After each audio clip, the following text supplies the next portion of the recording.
안녕하세요. 바이낸스 연구소입니다. 7월 21일 오늘 방송 시작하도록 하겠습니다. 첫 번째 기사인데요. 최근에 이제 로버트 기요사키 이 사람이 기사를 좀 많이 쓰고 칼럼 많이 적어서 잠깐 가져와 봤는데 제가 좀 책 읽는 걸 별로 옛날부터 별로 안 좋아했었는데 이 사람 책을 읽으면서 정말 충격받았다고 해야 되나? 너무 재밌는 거예요. 책이 이 사람이 적었던 부자 아빠, 가난 아빠. 부자 아빠, 가난 아빠 같은 경우에는 진짜 바이블이라고 하죠. 돈을 버는 사람들한테는 없어서는 안 되는, 꼭 한번 읽어보셨으면 좋겠어요. 이 책을 주변에 있는 사람들한테, 좋아하는 사람들 나눠주다 보니까 예전에 초판이 이렇게 보라색으로 나왔다가 나중에 최근에 이제 20주년 특별 기념판처럼 이렇게 좀 책이 이쁘게 다시 나왔어요. 그래서 지금 사시면 아마 이런 책으로 바뀌었을 건데 유명합니다. 이제 이 사람이 주로 했던 얘기가 뭐냐면 돈을 일하게 해라, 이런 뜻이에요. 내가 몸으로 이제 일을 하게 되면은 아무래도 좀 시간이 걸리니까, 내가 혼자서 일을 한다면은 아무래도 돈을 버는데 시간이 많이 걸리니까 돈을 벌게 할 수 있는 그런 시스템을 만들어라.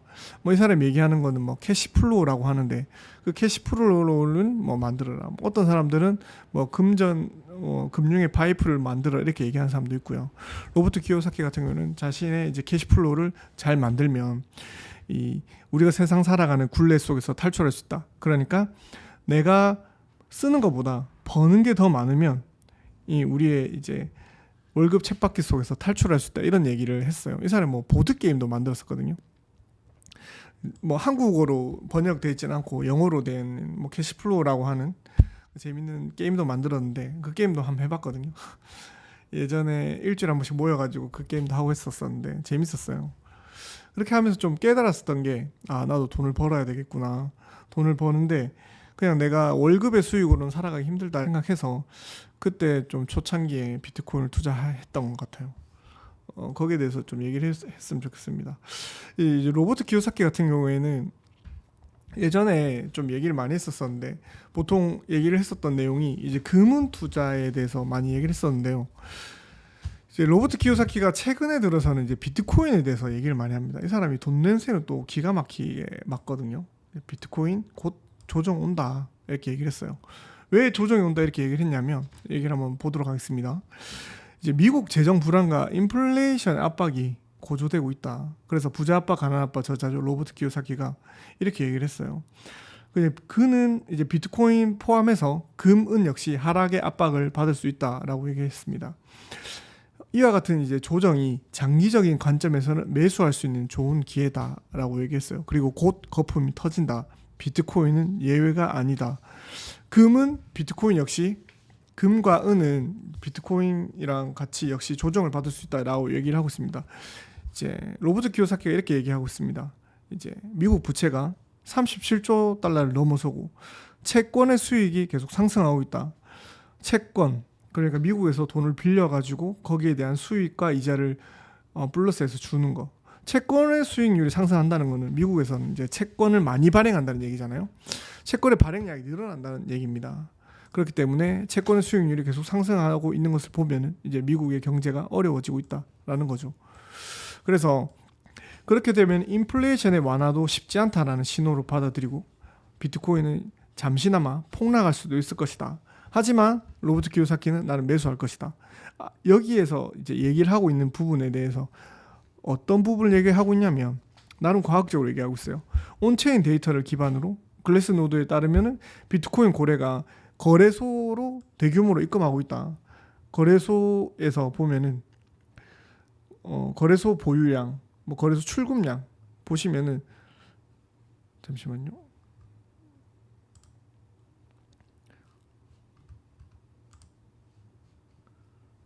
비트코인의 이제 MVRB나 렛플로우, 이건 볼 수 있거든요. 순 입출금량을 볼 수 있습니다. 이제 보시면은 여기 평균 입금량, 아까는 봐줬네. 7일차는 봐줍니다. 보시면은 비트코인의 입금량은 비트코인 가격이 좀 올라가고 입금도 약간 늘어나고 있어요. 어느 정도 늘어나냐면 여기에 보시면은 값이 높아질수록 이제 여기 이 파란색 선이 높아질수록 입금량이 늘어나는 건데요. 출금량이나 입금량을 비교를 해보는 거죠. 이렇게 출금량은 사실 그렇게 많이 늘어나지 않았어요. 여기 보시면은 출금량이 늘어났는데 여기서 비트코인의 가격은 꾸준하게 올라가면서 출금량은 그렇게 크게 눈에 띄게 보이지 않았어요. 그리고 자금의 흐름 우리가 주로 자주 보는 MVRB 이 비율인데 거래소 비율 여기서 잠시만요. 지표를 한번 검색을 해볼게요. MVRB 지표에서 여기서 지금 이 보라색 차트가 이 올라가는 것들을 보시면은 이게 만약에 3.7 이상 되는 경우 그렇게 되면은 이게 3 넘어가는 시점 있죠. 이 시점이 보면은 고점을 나타내는 경우가 많습니다. 근데 하지만 지금 보시면은 2.3 그리고 저는 좀 많이 보는 것 중에 하나가 뭐냐면 전 공포 탐욕 지수를 좀 많이 보거든요. 공포 탐욕 지수가 67입니다. 지금 약간 여기 보시면 공포 탐욕 지수가 보통에서 이제 탐욕의 순간에 조금 넘어갔어요. 그리고 그 거래소의 입금 비율도 약 지금 늘어난 비율로 보면은 20% 정도밖에 늘지 않았어요. 그렇게 보면은 사람들은 아직까지 기대를 많이 하고 있지 않다는 거죠. 그게 뭘 뜻하는 거냐? 전체적으로 비트코인의 시가총액이 늘어나고 캡은 전체 마켓 캡은 늘어나고 있는데 사람들은 아직까지 많이 탐욕에 사로잡히지 않았다라는 결과죠. 그리고 알트코인 시즌 여기 이 알트코인 시즌이 이게 뭘 뜻하냐면 전체 코인을 100으로 잡았을 때 비트코인의 도미넌스, 비트코인의 점유율 비율을 지금 57%입니다.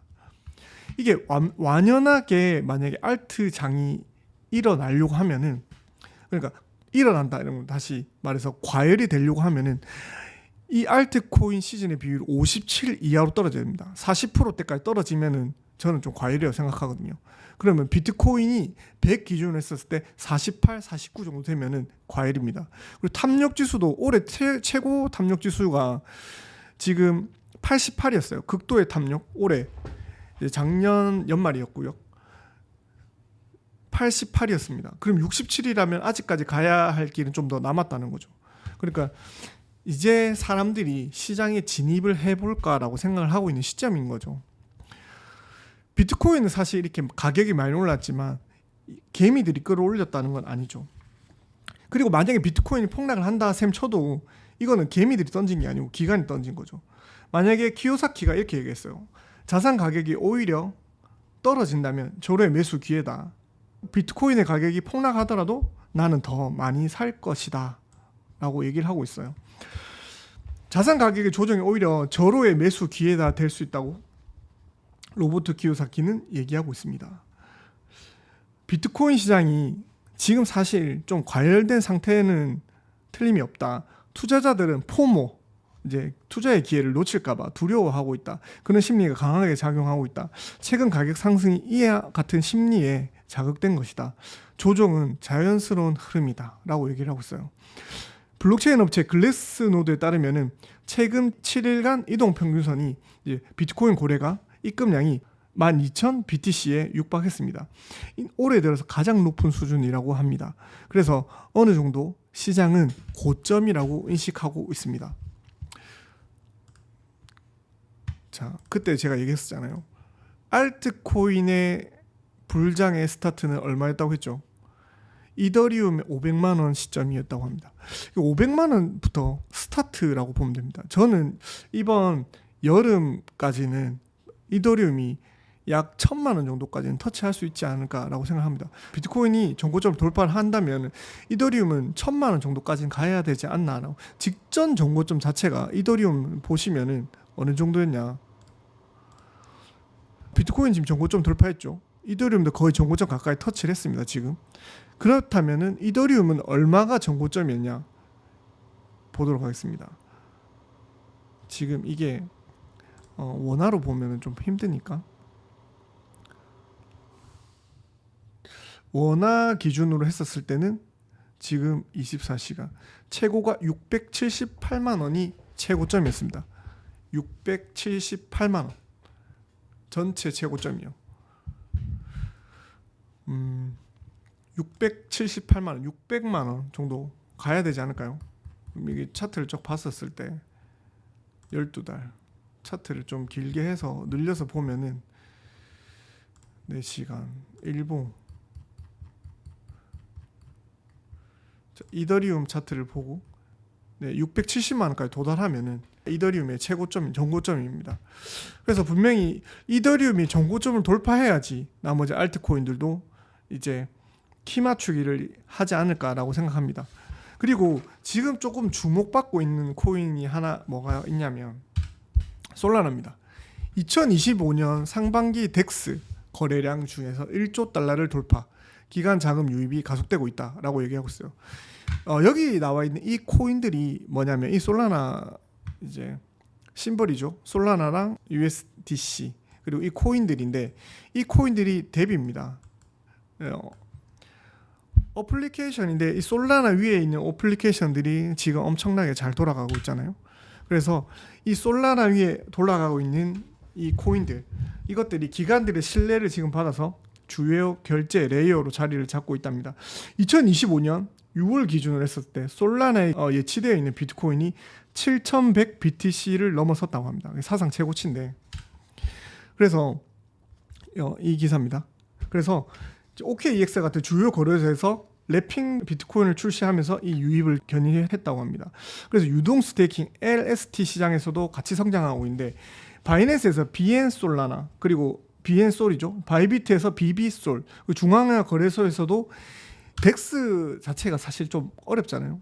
디센트럴라이즈 탈중앙화 거래소에서 거래하는 솔라나가 위에 올라가는 게 어려우니까 이제 거래소에서도 손쉽게 할 수 있도록 같이 예치를 해주는 겁니다. 그래서 바이낸스에서 BN 솔도 했고 바이비트에서 BB 솔도 이렇게 거래소에서 출시를 하면서 솔라나 뎁 위에서 잘 돌아갈 수 있도록 도와주고 있는 거죠. 그래서 LTV 총 예치 자산도 1130만 솔을 돌파를 했습니다. 그 중앙 거래소에서도 그리고 덱스에서도 솔라나가 이제 주요 거래소에서도 많이 어플리케이션으로 돌아가고 있다 보니까 대형 기관들도 솔라나를 신뢰할 수 있는 결제 레이어로 간주하고 있다라고 얘기를 하고 있습니다. 솔라나 같은 경우에는 보시면 솔라나는 지금 시가총액 기준 6위를 기록하고 있죠. 6위를 기록하고 있고 총 자산도 지금 시가총액이 항상 솔라나가 많이 상승할 때 보면은 BNB랑 뭐 이기니 많이 하면서 서로 견주고 있는데 그걸 솔라나가 BNB를 제치지 않을까요? 그리고 최근에 하나 더 가져온 게 있는데 이제 1조 달러 덱스를 돌파한 주피터. 이제 덱스 중에서 가장 많이 쓰고 있죠. 주피터가 가장 많이 쓰고 있는데 디파이 핵심 엔진입니다. 주피터가. 그래서 누적 거래량만 1조 달러라는 경이로운 이정표를 썼어요. 그리고 주피터 같은 경우에는 이제 덱스 시장에서 81% 점유율을 차지하고 있는데 OKEX가 14%, 디플로우가 아까 얘기했던 여기 디플로우죠. 디플로우 이제 디앱이 5% 정도. 그리고 좀 더 저렴한 수수료를 차지하고 있으니까 프라이빗 AMM이 6월 전체 덱스 거래량 22%를 차지하면서 떠오르고 있다고 합니다.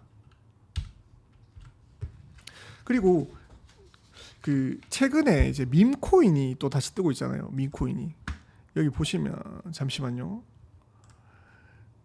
사람들이 좀 밈코인 하다가 좀 된통 많이 당하다 보니까 밈코인을 많이 안 하고 있는데 밈코인은 반짝 떴다가 사라지는 게 좀 밈코인이지 않습니까? 밈코인.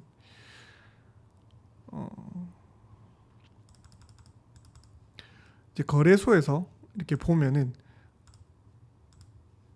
종류별로 좀 많이 모아놨거든요.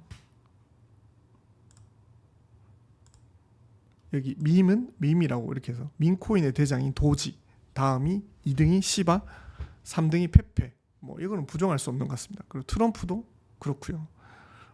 봉크 같은 경우에도 솔라나 기반으로 돌아가고 있어요. 봉크 그리고 펭구도 마찬가지예요. 그리고 플로키, WIF 이 도그 Y 플로키 이것도 이제 솔라나 기반입니다. 그리고 주목해야 될 점 중에 하나가 뭐냐면 솔라나가 왜 이렇게 활용을 많이 하고 많이 올라가느냐. 솔라나 같은 경우에는 FDUSD 현재 이제 스테이블 코인 중에 USDC, USDT도 이제 솔라나 위에서 돌아가는데요. 이제 바이낸스에서 주로 밀고 있는 코인 중에 하나가 뭐냐면 스테이블 코인인데 바이낸스는 주로 밀고 있는 코인이 FDUSD입니다. FDUSD. 시가총액 기준으로 했었을 때는 그렇게 높은지 잘 모르겠는데 FDUSD 봅시다. 지금 FDUSD가 여기 있네요. 퍼스트 디지털 USD 66위에 차지하고 있습니다. FDUSD 처음 들어보신 분들도 계실 것 같은데 바이낸스에서 좀 행사를 진행하면은 주로 BNB 코인을 갖고 있는 사람과 FDUSD를 갖고 있는 사람들에게 한해서 행사를 많이 진행하고 있어요. 그래서 FDUSD가 바이낸스 사용자에게는 조금 익숙하지 않나라고 생각해요. 그래서 솔라나 생태계에서 또 다른 성장 동력인 것 같습니다. FDUSD가. 그래서 지금 현재로서는 3대 스테이블 코인이라서 USDC, USDT 그리고 마지막으로 홍콩 기반의 FDUSD입니다. 왜 홍콩 기반이냐? 예전에는 바이낸스가 홍콩에서 사업을 했거든요. 그래서 홍콩 기반으로 FDUSD 6월 한 달간 3배 급증해서 3억 달러를 돌파했다라고 얘기를 합니다. 그리고 가장 중요한 이제 솔라나에서 주로 생태계의 50%를 차지하고 있는 것이 민코인입니다. 시장이 진화하고 있습니다. 최근에 이제 민코인 중에서 펌프킨이라고 하는 이제 플랫폼에서 이제 민코인을 많이 발행하고 있죠. 그리고 마지막으로 갖고 온 기사는 이더리움 관련된 기사입니다. 이더리움에서 후사카로 속도 보안을 잡는다. 예전만 하더라도 이제 이렇게 이더리움에서 포킹을 한다 하면은 엄청나게 가격이 오르고 하는데 요새는 그런 시대가 많이 지났죠. 지금 하드 포크를 한다고 합니다. 이제 하드 포크는 뭐라고 생각하시면 되냐면 뭐라고 해야 되지? 소프트 포크 같은 경우에는 이제 윈도우를 업데이트한다. 하드 포크 같은 경우에는 컴퓨터를 통째로 바꾼다. 이렇게 생각하시면 돼요. 완전 다 뜯어 고친다라고 생각하시면 되는데 다음 하드 포크가 후사카라고 합니다. 후사카가 업그레이드 되는데 11월 정도 생각하면 된다고 합니다. 그렇게 되면은 뭐가 달라지냐? 11월 정도 되면은 주로 속도가 빨라진다고 하는데 어떻게 빨라지냐? 블록 생성 시간이 지금 현재 12초에서 6초로 단축시킨다. 그리고 지금 게스비 이더리움은 게스비가 항상 문제죠. 예전에 이더리움을 많이 사용하면 할수록 게스비가 엄청났는데 게스비가 뭐냐? 코인을 하나 전송을 하고 싶다. 예를 들어서 업비트에서 저기 바이낸스로 전송하면 예전에 게스비만 하더라도 뭐 5, 6만 원, 많을 때 7만 원씩 냈어요. 근데 그것도 줄인다라는 거죠. 지금 한 3분의 1 정도로 줄인다고 하니까 게스비가 저렴할 때는 뭐 몇천 원 안 합니다. 1, 2천 원 하는데 게스비가 많을 때는 뭐 7, 8만 원, 10만 원 가까이 하니까 예전에는 엄청나게 불장일 때는 12만 원씩 됐어요. 바이낸스로 뭐 코인 하나 전송하려고 하면 뭐 15만 원 전송하면 3만 원 전송되고 12만 원 게스비를 사용하니까 말도 안 됐었잖아요. 근데 지금은 그 게스비를 3분의 1로 줄이고 그리고 지금 이제 그런 네트워크 스피드도 올린 블록 생성 스피드도 늘린다는 후사카로 업그레이드를 한다라는 내용입니다. 뭐 이것 때문에 과연 이제 이더리움도 과연 탄력을 받아서 정고점이 670만 원 정도를 이제 돌파할 수 있을까라고 하는 의문인 거죠. 저는 이더리움이 정고점을 좀 돌파를 했으면 좋겠어요. 그래야지 뭐 다른 알트코인에 물려있는 사람들도 좀 탈출할 수 있지 않겠나라는 생각인 겁니다. BNB도 이제 거의 정고점에 거의 붙었어요. 그렇기 때문에 약 거의 BNB 같은 경우에 정고점이 $800거든요. $800 돌파하면은 이제 그 위에 이제 1003개 그 위로 날아가겠죠. 쭉 날아갈 거고. 지금 제일 많이 오른 게 아마 리플이지 않겠나. 시장이 좋습니다. 좋아서 오히려 좀 더 불안한 것도 있는 것 같아요. 코인에 투자하는 사람들이 이제 주로 알트 코인들을 많이 투자하다 보니까 내 코인들은 어디까지 오를까 그런 오히려 공포에 시달리고, 그리고 코인 시장에 너무 집중하다 보면은 불면증도 많이 생긴다고 해요. 뭐 답은 없는 것 같습니다. 나의 자산의 포트폴리오를 잘 분배해서 이번 상승장 때도 일부 현금화, 못하더라도 30% 정도는 꼭 현금화를 시키셔가지고 그것들을 스테이블 코인으로 넣어놔서 뭐 고정 수익으로 내한테 캐시플로우를 만들어서 고정 이자로 요새는 지금 되게 많이 주더라고요. 지금은 오늘 제가 열어봤을 때는 테더가 좀 많이 주던데,